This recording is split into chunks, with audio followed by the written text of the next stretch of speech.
آگے جی ہماری آیا نمبر 19 ہے، او یا کصیبن، کصیبن جیسے زوردار بارش، من السماء آسمان سے، فیہ اس میں ظلمات اندھیرے ہیں، ورعد اور گرج، وبرق اور بجلی ہے، یجعلون وہ ڈال لیتے ہیں، اصابعہم انگلیاں اپنی، فی آذانہم اپنے کانوں میں، من الصواعق بجلی کے کڑاکوں سے، حذرا بچنے کے لیے، الموتی موت سے، واللہ اور اللہ محیط گھیرنے والا ہے، بالکافرین کافروں، اور یکاد البرق یخطف ابصارہم، قریب ہے بجلی کی چمک کے وہ اچک لے نگاہیں ان کی، کلما جب کبھی اضاء وہ روشنی کرتی ہے،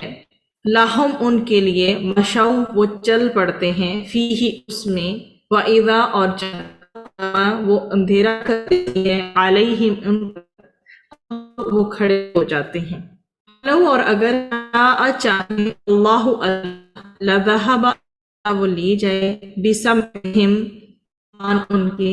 وابصارہم اور آنکھیں ان کی، انہ بے شک اللہ اللہ علا اوپر ہر شیء چیز کے قدیر قدرت رکھنے والا ہے۔ یہ ہماری 19 اور 20 کو میں نے پڑھا،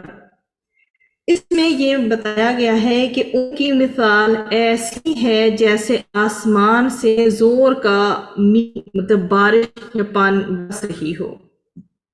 اور اس میں کڑک ہے، بجلی ہے، اور وہ کڑک سے ڈر کر موت کے خوف سے اپنی انگلیاں کانوں میں ٹھوس لیتے ہیں، اور اللہ تعالیٰ کافروں کا احاطہ کیے ہوئے ہے۔ قریب ہے کہ بجلی ان کی بینائی کو اچک لے، جب بجلی کی چمک ان کے اوپر پڑتی ہے نا، تو اللہ سبحانہ وتعالیٰ یہ مثال دے رہے ہیں کہ قریب ہے کہ ان کی یہ بینائی کو اچک لے، ان کو روشنی معلوم ہوتی ہے تو وہ اس میں چلنے لگتے ہیں، اور جب اندھیرا چھا جاتا ہے تو ٹھہر جاتے ہیں، اور اگر اللہ تعالیٰ چاہے تو ان کی سماعت اور بینائی کھو دے، بے شک اللہ سبحانہ وتعالیٰ ہر چیز پر قادر ہے۔ اب پیچھے آپ کے یہ بن غصہ ہے، اور یہاں اس کے جو معنی ہے نزول کے معنی میں ہے، بادل اور بارش ویسے دونوں کے لیے آتا ہے، یہاں بارش مراد لی گئی ہے۔ السماء، اب یہ دیکھ لیں کہ یہ سین میم واؤ سے بنے کے معنی بلندی کے ہیں، افق کو بھی سما کہتے ہیں، بادل اور آسمان کو بھی، اور یہاں بادل مراد ہیں کیونکہ بارش وہیں سے نازل ہوتی ہے۔ رعد اس آواز کو کہتے ہیں جو ابر مطلب بادل سے سنائی دیتی ہے۔ جہاں تک برقن کی بات ہے، اس چمک، روشنی اور آگ کو کہتے ہیں جو بادلوں میں پیدا ہوتی ہے۔ رعدن اور برقن جو ہے دونوں یہاں پہ ایسے مصدر لیے گئے ہیں۔ یجعلون وہ بناتے ہیں، وہ ڈالتے ہیں، اصابعہم ان کی انگلیاں، اور آذانہم ان کے کان، یہ دونوں کے دونوں جو ہیں آپ کے سامنے جمع کے دیے ہیں۔ الصواعق، یہ صاعقاتن کی جمع ہے جس کے معنی کڑک کے ہیں، ایسی شدید آواز کو کہتے ہیں جس کو سننے والا بے ہوش ہو جائے یا مر جائے۔ ہر مہلک عذاب کو بھی صاعقہ کہتے ہیں۔ حذرا ڈر ہوتا ہے، خوف ہوتا ہے، محیط احاطہ کرنے والا، یہ ہا واو تو سے نکلا ہے، گھیرنے والا، یخطف اچک لینا، سلب کر لینا۔ اب حضرت ابن مسعود رضی اللہ عنہ اور دیگر صحابہ کرام کے حوالہ سے روایت کیا گیا یہاں پر کہ مدینہ کے دو منافق نبی کریم صلی اللہ علیہ وسلم سے بھاگ کر مشرکین مکہ کی طرف چل دیے۔ راستے میں ان کو اس بارش نے آ لیا جس کا ذکر اللہ سبحانہ وتعالیٰ نے ان آیات میں فرمایا ہے۔ اس بارش میں کیا تھا؟ شدید گرج، کڑک اور بجلی تھی۔ ایک دم گھپ اندھیرا ہو گیا اور وہ دونوں منافق جو ہیں حیران اور پریشان کھڑے رہ گئے۔ جب گرجنے کی ہولناک آواز ان کے کانوں میں آتی تو اس وقت اس ڈر سے کہ کہیں یہ کانوں میں داخل ہو کر ہلاک نہ کر دے ان کو، یہ لوگ اپنے کانوں میں انگلیاں ٹھوس لیتے۔ جب بجلی جو ہے اس کی اس کی جو بجلی کی اچک کی جو آپ کو سامنے مطلب بجلی جب پڑتی ہے ایک دم کسی بھی انسان کے اوپر یا کسی بھی جگہ پہ جب ایک دم بجلی گرتی ہے پڑتی ہے تو کیسے وہ خوفناک جو ہے وہ منظر ہوتا ہے. تو جب اس سچویشن کو دیکھتے ہیں نا کہ بجلی جو ہے وہ گر رہی ہے اور اس سے کیا ہوتا تھا کہ جب بجلی کہیں کسی جگہ پڑ رہی ہے تو روشنی ہوتی ہے نا, تو جلدی سے اس روشنی کا سہارا لیتے اور چند قدم چل لیتے اور پھر کھڑے کے کھڑے رہ جاتے اور دوبارہ پھر حیران اور پریشان ہونے لگتے اور حیران و پریشان ہو کر کہنے لگے کہ کاش جلدی سے صبح ہو اور بادل جو یہ ہیں کھلے تو ہم حضرت محمد صلی اللہ علیہ وسلم کی خدمت میں حاضر ہو کے ان کے ہاتھ میں اپنا ہاتھ دے کر بیعت کر لیں گے. پھر جب صبح ہوئی تو وہ دونوں آپ صلی اللہ علیہ وسلم کی خدمت میں ہوئے اور وہ مسلمان اور ان میں یہ 2 آیتیں وہ اتری تھی. اللہ تعالیٰ نے ان دونوں کے واقعے کو جو مدینہ کے منافقوں کے لیے جو ایک ایگزامپل بنا دیا. جس طرح وہ بادل گرجنے کی آواز سن کر موت کے ڈر سے کانوں میں انگلیاں ٹھوس لیتے تھے, اسی طرح جب منافق رسول اکرم صلی اللہ علیہ وسلم کی مجلس میں آتے کانوں میں انگلیاں دیے رہتے کہ کہیں کوئی ایسی آیت نہ سنے جو ان کے بارے میں نازل ہوئی ہو یا کوئی ایسی بات نہ سنے جو ان کے قتل کا سبب بن جائے. جس طرح یہ دونوں منافق بجلی کی چمک میں چند قدم چلتے تھے, اسی طرح جب مدینے کے منافقوں کے پاس مال و دولت کی کثرت ہوتی اور جنگ میں فتح اور مال غنیمت حاصل ہوتا تو وہ کہتے کہ محمد صلی اللہ علیہ وسلم کا دین بے شک یہ دین سچ ہے اور صحیح ہے,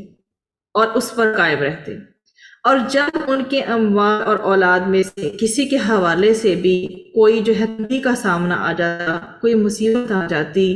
تو وہ یہ کہتے کہ یہ سب محمد صلی اللہ علیہ وسلم کے دین کی وجہ سے ہے, نعوذ باللہ, اور پھر کفر کی طرف لوٹ جاتے. جیسا کہ وہ دونوں منافق بجلی کی چمک ختم ہونے کے بعد حیران و پریشان کھڑے رہ جاتے اور قرآنی تعلیمات سے آنکھیں بند کرنا جو ہے وہ بے فائدہ تھا ان کے لیے بھی. کیوں وہ ایسا کر رہے تھے؟ کیونکہ اگر اللہ چاہے تو اندھا اور بہرا کر سکتا ہے, وہ ہر چیز پر قادر ہے.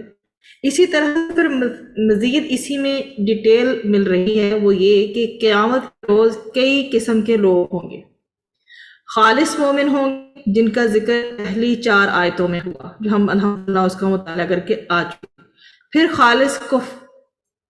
کفار ہیں جن کا ذکر اس کے بعد کی آیتوں میں ہے, وہ بھی ہم 6 اور 7 اسٹڈی کر کے آ چکے. اور منافق جن کی 2 قسمیں ہیں, ایک تو خالص منافق جس کی مثال آگ کی روشنی سے دی گئی ہے, دوسرے وہ منافق جو تردد میں ہیں, ان کا ایمان کبھی تو چمک اٹھتا ہے اور کبھی کبھی بجھ جاتا ہے, ان کی مثال بارش سے دی گئی ہے. اور یہ پہلی قسم کے منافقوں سے نفاق میں کچھ کم ہے. قیامت کے روز بھی منافقوں کا حال ایسا ہی ہوگا جبکہ لوگوں کو ان کے ایمان کے اندازے کے مطابق نور ملے گا, بعض کو کئی میل تک کا, بعض کو اس سے بھی زیادہ اور بعض کو اس سے بھی کم, یہاں تک کہ کسی کو اتنا نور ملے گا کہ کہیں روشن ہوا اور کبھی بجھ گیا. کچھ لوگ ایسے بھی ہوں گے ذرا دور چلیں گے پھر ٹھہر جائیں گے, پھر ذرا دور کا نور ملے گا پھر بجھ جائے گا, اور بعض وہ بدنصیب ہوں گے کہ ان کا نور بالکل بجھ جائے گا. یہ پورے منافق ہوں گے جن کے بارے میں اللہ سبحانہ وتعالیٰ فرماتے ہیں سورۃ الحدید آیہ نمبر 13 میں, اس دن منافق مرد اور عورتیں ایمان والوں کو پکار کر کہیں گے کہ ذرا ٹھہر جاؤ, ہمیں بھی آ لینے دو تاکہ ہم بھی تمہارے نور سے روشنی حاصل کر لیں. ان سے کہا جائے گا تم اپنے پیچھے کی طرف لوٹ جاؤ, بس کوئی اور نور تلاش کر لو.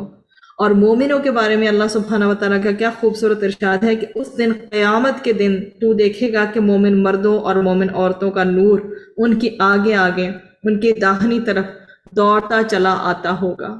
ان سے کہا جائے گا تمہارے لیے آج کے دن ایسے باغوں کی خوشخبری ہے جن کے نیچے نہریں بہہ رہی ہیں, وہ وہاں پر ہمیشہ ہمیشہ رہیں گے.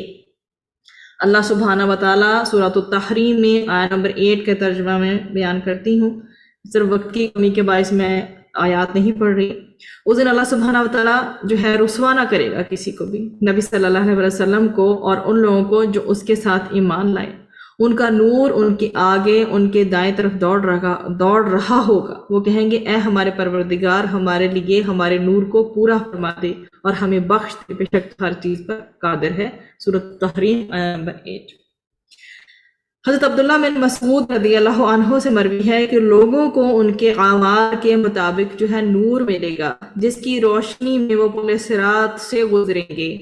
بعض لوگوں کا نور پہاڑ جتنا ہوگا، سبحان اللہ، بعض کا کھجور جتنا، اور سب سے کم نور والا وہ ہوگا جس کا نور اس کے انگوٹھے پر ہوگا، کبھی چمک اٹھے گا اور کبھی بجھ جائے گا۔ مسند احمد میں حضرت ابو سعید رضی اللہ عنہ سے مروی ہے کہ رسول اکرم صلی اللہ علیہ وآلہ وسلم نے ارشاد فرمایا، دل 4 قسم کے ہیں، دل 4 قسم کے ہیں۔ ایک تو صاف دل جو روشن چراغ کی طرح چمک رہا ہو، دوسرا وہ دل جس پر غلاف جو ہے چڑھا ہوا ہو، اس میں حق بات جا ہی نہیں سکتی، تیسرے وہ دل جو الٹے ہیں، چوتھے وہ دل جو دو رخا ہو، اس میں ایمان اور نفاق دونوں ہوں۔ پہلا دل تو مومن کا ہے جو پوری طرح نورانی ہے، دوسرا دل کافر کا ہے جس پر پردے پڑے ہوئے ہیں، تیسرا دل خالص منافق کا ہے جو جانتا ہے اور پھر بھی انکار کرتا ہے، چوتھا دل اس منافق کا ہے جس میں ایمان و نفاق دونوں جمع ہیں۔ ایمان کی مثال اس سبزے کی طرح ہے جو پاکیزہ پانی سے بڑھ رہا ہو، گرو کر رہا ہو، اور نفاق کی مثال اس پھوڑے کی طرح ہے جس میں پیپ اور خون بڑھ رہا ہو، اب جو مادہ بڑھ جاتا ہے وہ دوسرے پر غالب آ جاتا ہے۔ وآخر دعوانا عن الحمد للہ رب العالمین، سبحان ربک رب العزت عما یصفون وسلام علی المرسلین والحمد للہ رب العالمین۔ الحمدللہ 20 تک ہماری جو آیات ہیں وہ آج مکمل ہو گئی۔